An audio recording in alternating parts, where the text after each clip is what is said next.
menyimak pidato Mr. Prabowo di Kongres penutupan Kongres Partai Demokrat ini bisa kita pilah menjadi dua kategori ya. Mr. Prabowo ya sebagai seorang negarawan dan seorang politisi. Ketika Mr. Prabowo mengatakan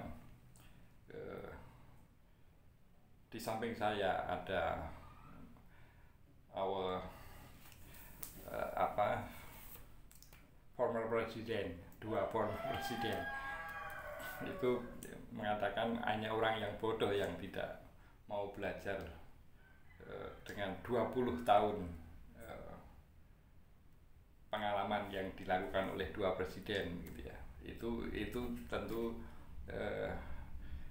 pernyataan ya ada unsur negarawan di samping ingin mengharmonisasi berbagai elemen, tetapi dari sisi politis tentu itu juga bisa dimaknai sebagai kenapa hanya dua presiden gitu ya, kenapa nanggung kalau mengatakan hanya orang bodoh yang tidak mau belajar 20 tahun pengalaman ya nanggung. Untung tidak ada Bung Rocky Gerung di situ ya, tidak ada sesi tanya jawab. Kalau ada barangkali pertanyaannya mungkin Bung Rocky akan menyatakan hanya orang yang kurang pinter yang hanya belajar selama 20 tahun, kenapa tidak 25 tahun atau 30 tahun sekalian gitu. Ya tapi itulah pidato presiden, suka tidak suka ya kalau saya secara pribadi menilai ya posisi antara negarawan dengan politisi ini masih 50-50 ya. Artinya kalau saya sebagai orang yang gemar bermain catur ya saya masih menduga ini Mr. Prabowo masih sulit untuk ditebak tactical move-nya. Kalau positional move-nya sudah agak bisa dipahami, misalnya kenapa menghadirkan dua former presiden, tidak tiga begitu ya. Itu barangkali blended antara posisional dan taktikal yang sedang dimainkan oleh Mr. Prabowo. Kalau saya catat sebagai kekurangan dari Mr. Prabowo ketika pidato di penutupan Partai Demokrat adalah ya, ketika menyinggung yang sedang ramai dibicarakan yaitu Indonesia gelap. Ketika mengatakan siapa yang mengatakan Indonesia gelap, itu artinya Mr. Prabowo memposisikan diri secara diametral dengan terutama mahasiswa yang itu jumlahnya ribuan ya. Apakah ribuan mahasiswa itu adalah mereka yang bodoh sehingga mengatakan bahwa Indonesia gelap? Indonesia gelap itu kan bisa diurai dari berbagai aspek, apakah aspek ekonomi, aspek politik, aspek penegakan hukum. Tentu kalau diurai lebih lanjut ya sayangnya Mr. Prabowo memang pidatonya kelihatannya memang tanpa teks, sehingga ketika membahas isu yang sebetulnya sangat sensitif terutama di kalangan mahasiswa itu akan menjadi kontradiktif ketika Mr. Prabowo ingin mengharmonisasi berbagai kalangan. Pada saat yang sama Mr. Prabowo seolah-olah memposisikan diri berhadapan-hadapan dengan mahasiswa. Tapi ya itu ya pilihan Mr. Prabowo ya.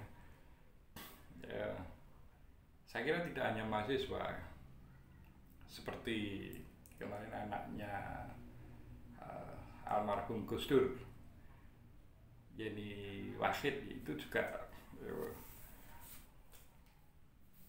artinya membenarkan begitu ya apa yang menjadi kegelisahan mahasiswa tentang Indonesia gelap, kemudian kabur aja dulu, itu dengan menspil negara-negara yang jika ingin kaum muda itu ingin kabur aja dulu itu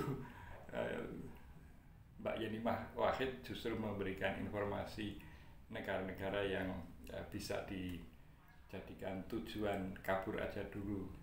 Nah, ini saya kira kecerdasan semacam ini yang perlu Mr. Prabowo perhatikan. Kalau perlu Mbak Yeni Wahid itu jadikan semacam penasihat presiden, karena bagaimanapun Mbak Yeni Wahid juga seorang putri presiden yang wawasannya juga tidak kaleng-kaleng ya. Artinya ketika Mr. Prabowo hanya nyaman, ini juga ungkapan yang Mr. Prabowo sitir sendiri di pidato di Kongres Partai Demokrat, itu kalau Mr. Prabowo hanya nyaman berada di orang-orang yang berkata yes begitu, maka Mr. Prabowo akan kehilangan informasi yang barangkali sangat berharga buat Mr. Prabowo untuk mengambil keputusan. Di orang-orang seperti Yeni Wahid atau siapapun yang buah pikirannya itu oposan terhadap Mr. Prabowo, kalau perlu diberi sesi khusus untuk bertukar pikiran dengan mereka. Misalnya ya bisa juga Rocky Gerung, kemudian Refli Harun, dikemas dalam suasana santai yang Mr. Prabowo sudah sangat enjoy ketika suasananya itu informal, itu Mr. Prabowo sudah sangat mahir menikmati suasana semacam itu. Maka sungguh sayang kalau Mr. Prabowo hanya mendengarkan orang-orang yang ya sedikit banyak kalau secara politis ya pasti mencari